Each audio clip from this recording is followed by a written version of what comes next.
தென்னாடுடைய சிவனை போற்றி எந்நாட்டவர்க்கும் இறைவா போற்றி. அனைவருக்கும் வணக்கம். இந்த காணொளியில் முருகன் ஏன் மயில் மீது வருகிறான் என்பது பற்றி சிந்திக்க போகிறோம். முருகன் மயில் மேலே வருகின்றான்ங்கிறத நம்ம பல பாடல்களில் பார்க்குறோம்.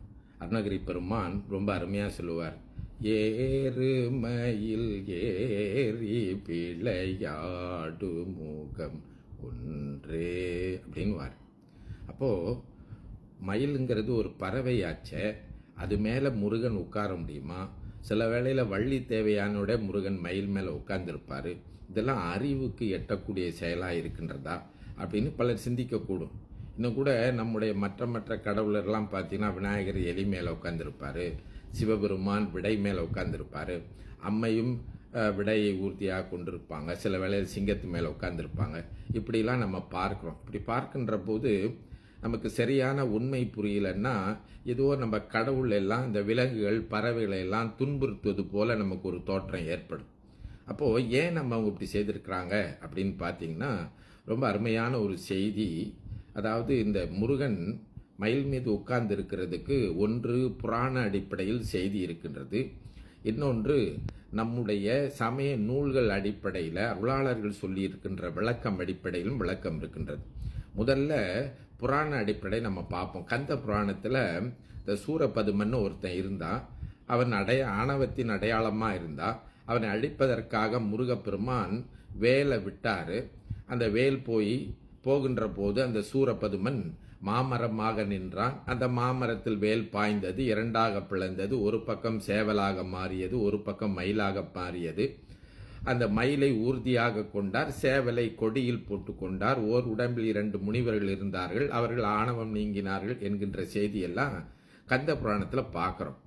அப்போது இந்த சூரபதுமன் தான் மயிலாக பெருமானுக்கு ஊர்தியாக அமர்ந்தான் அப்படின்னு பார்க்குறோம். அது என்னன்னு சொன்னால் ஒரு திருந்திய உயிரின் அடையாளமாக அங்கு மயில் இருக்கின்றது என்று புராணப்படி பார்க்குறோம். இப்போ புராணப்படி பார்க்கணும்னா என்ன சொன்னால் அந்த மயில் என்பது ஒரு திருந்திய உயிரின் அடையாளமாக இருக்கின்றது அப்படின்னு நாம் கந்த புராணத்தில் பார்க்குறோம்.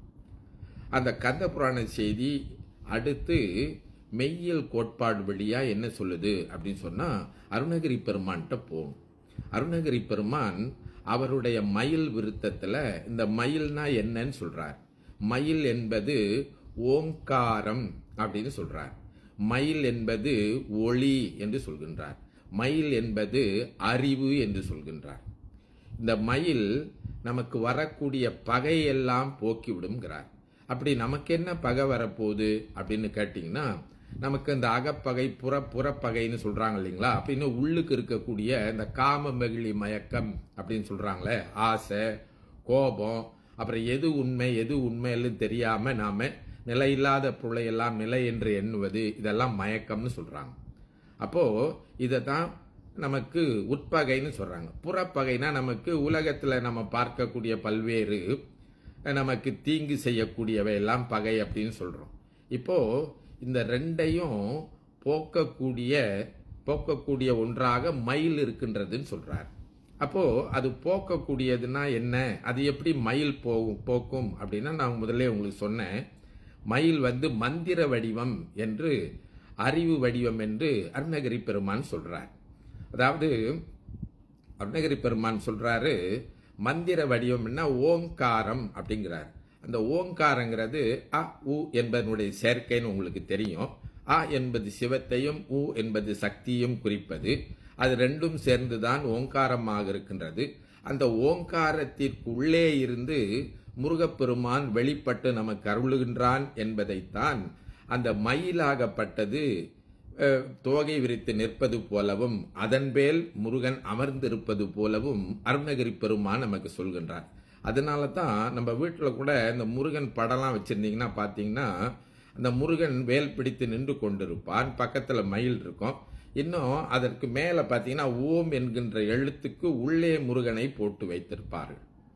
அப்போது முருகப்பெருமான் எனப்படுபவர் அந்த ஓங்காரத்திற்கு உள்ளே இருந்து வந்தவர், சிவசக்திக்குள்ளே இருந்து வந்தவர் என்பதை உணர்த்தி நிற்பதுதான் இந்த ஓங்கார வடிவில் இருக்கின்ற மயில் என்று சொல்லுவார்.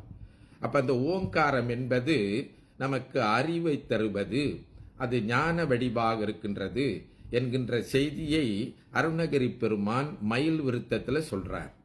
அப்போ நாம் சிந்திக்க வேண்டும். நம்ம சின்ன பிள்ளையில இந்த நூல்களில் கொண்டு வந்து மயில் இறக வச்சு அது குட்டி போடுமான்னு பார்த்துக்கிட்டு இருந்தோம் இல்லைங்களா.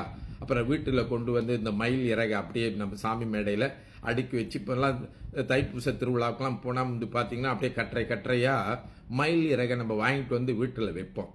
அப்படி வைக்கும்போது நம்ம என்ன புரிந்து கொள்ள வேண்டும் என்று சொன்னால், ஓங்கார வடிவமாக இருக்கின்ற அந்த ஓங்காரத்துக்குள்ளே இருந்து தோன்றிய அறிவு வடிவமாக இருக்கின்ற அந்த முருகப்பெருமானை நினைப்பிக்கின்ற வடிவிலே இருப்பது அந்த மயில் அப்படின்னு நம்ம புரிஞ்சு கொள்ள வேண்டும்.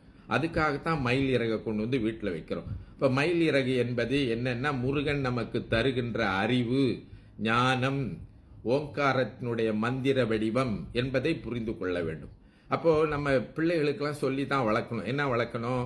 அது எப்படி முருகன் மயில் மேலே உட்கார்ந்து பறந்தார் அப்படின்னு சொன்னா, அது தத்துவமா சொல்றது இப்ப சொன்னா புரியாது. இருந்தாலும் சொல்றோம், முருகன் வந்து அறிவு வடிவமாக இருக்கின்றார் என்பதை காட்டுவது அந்த மயில்.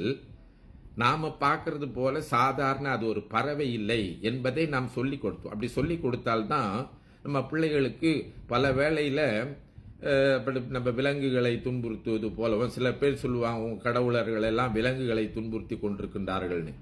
அப்போ அந்த உண்மையை நாம் புரிந்து கொண்டால்தான் அங்கிருக்கின்ற மயில் எனப்படுவது நாம குறிப்பிடுகின்ற மயில் இல்லை, சாதாரண பறவை இல்லை. சாதாரண பறவை வந்து உயிர் வகையில் ஒன்றாச்சே. பெம்மான் முருகன் பிறவான் இரவான் அப்படின்னு திருப்புகழ் அருணகிரியார் பாடுறார். அப்போ பிறந்து இறக்கக்கூடிய மயில் அல்ல அது. நாம சொல்கின்ற மயில் தத்துவ மயில், ஓங்கார மயில், ஒளிமடி மயில், அறிவு மயில் என்கின்ற செய்தியினை நாம் புரிந்து கொள்ள வேண்டும். அப்போ பிள்ளைகளுக்கு நாம உரிய பக்குவத்தில் எடுத்து சொல்ல வேண்டும். அப்போ மயில்ங்கிறது நீங்க பார்த்தீங்கன்னா பலர் மயில் காவடியெல்லாம் கொண்டு வருவாங்க. அப்படி கொண்டு வருகின்ற போது அந்த மயில் இறகினுடைய தத்துவம் என்ன என்று சொன்னால், ஓங்கார பொருளுக்குள்ளே இருந்து அந்த முருகப்பெருமான் நமக்கு அறிவை வழங்கி கொண்டிருக்கின்றான் என்கின்ற செய்தியை நாம் நன்றாக புரிந்து கொள்ள வேண்டும். அதுபோலத்தான் வள்ளி தேவையானுடைய முருகப்பெருமான் மயில் மீது அமர்ந்து வருகின்றான் என்று சொன்னால் அவனுடைய திருவருளை தாங்கி வருகின்றான் என்கின்ற செய்தியை நாம் உணர்ந்து கொள்ள வேண்டும். இப்போ பலர் கூட சிந்திப்பாங்க, இப்போ நம்ம கடவுள் எல்லாம் திருமணம் புரிந்து கொள்கின்றனவா, அவங்களுக்கு மனைவியர்லாம் இருக்கா? இப்போ பார்த்தீங்கன்னா சிலர் சிந்திப்பாங்க, இப்போ பாருங்க முருகனுக்கு வள்ளி தேவையான 2 மனைவி, சிவபெருமானுக்கு கங்கை உமை என்று சொல்லி 2 மனைவி, நம்ம விநாயகருக்கு சித்தி புத்தி என்று 2 மனைவி. அப்ப நம்ம கடவுளர்கள் எல்லாம் மனைவி உள்ளவங்களா? அவங்க நம்மளை போல திருமணம் பண்ணி கொள்வாங்களா என்றெல்லாம் சிந்திக்கின்ற செய்தி வருகின்றது இல்லைங்களா? அப்போ நம்ம முன்னோர்கள் என்ன செய்திருக்கின்றார்கள்? புராணத்தின் வழியாக அதற்கு பின்னால் இருக்கக்கூடிய அருமையான செய்திகளை சொல்லி வைத்திருக்கின்றார்கள். நாம என்ன பண்ணிக்கொள்றோம்? அந்த புராணத்துல என்ன பார்க்கின்றோமோ, என்ன படித்தோமோ அதையே உண்மையாக பிடித்து கொண்டு அதற்கு பின்னால் உள்ள செய்தியை அறிந்து கொள்ளாம போயிட்டோம். இப்ப ஆமையும் முயலும் ஓட்டப்பந்தயம் ஓடினாங்க, அந்த செய்தியை எடுத்து இன்றைக்கு நம்ம ஆமையும் முயலும் இப்படி ஓட்டப்பந்தயம் ஓடுமா அப்படின்னு யோசிக்காம அதற்கு பின்னால் இருக்கின்ற செய்தியை எடுத்துக்கொள்றோம் இல்லைங்களா? அது போலத்தான் நம்முடைய சமயத்துல நிறைய செய்திகள் புராணத்தின் வழியாக மக்கள் புரிந்து கொள்வதற்காக சொல்லி இருக்கின்றார்கள். அப்ப அது போன்ற செய்திகளை எல்லாம் நாம் உள்வாங்கிக் கொண்டு தெரிந்து கொண்டு நம் பிள்ளைகளுக்கு சரியான செய்திகளை சொன்னால்தான் அவர்களுக்கு நம் சமயத்தின் மீதும் நம் சமயத்தினுடைய பெருமையின் மீதும் நம் சமயத்தில் இருக்கின்ற ஆழ்ந்த பொருளை உணர்ந்து கொள்வதற்கும் ஒரு சூழல் ஏற்பட்டு அவர்கள் நான் இந்த சமயத்திற்கு உரியவன் என்று தன்னை மார்தட்டி கொண்டு சொல்வார்கள். இல்லை என்றால் சிக்கல் ஏற்படும். அவங்களுக்கு ஏதோ ஒரு குழப்பத்தில் இருக்கிறோம் நாம அப்படிங்கிறபடியா தோணும். மயில் மேல எப்படி முருகன் உட்காருது, அதுவும் வள்ளி தேவையானோட எப்படி உட்காருது என்பதெல்லாம் மர்மலிங்களா?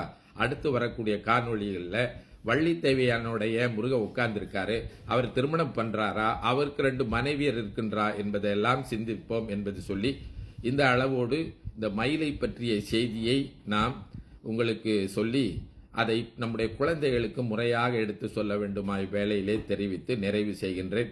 உலகலாம் உணர்ந்து ஓதற்கரியவன் நிலவுலாவிய நீர்மலிவேனேன் அழகில் சோதியன் அம்பலத்தாடுவான் மலர் சிலம்படி வாழ்த்தி வணங்குவான். திருச்சிற்றம்பலம்.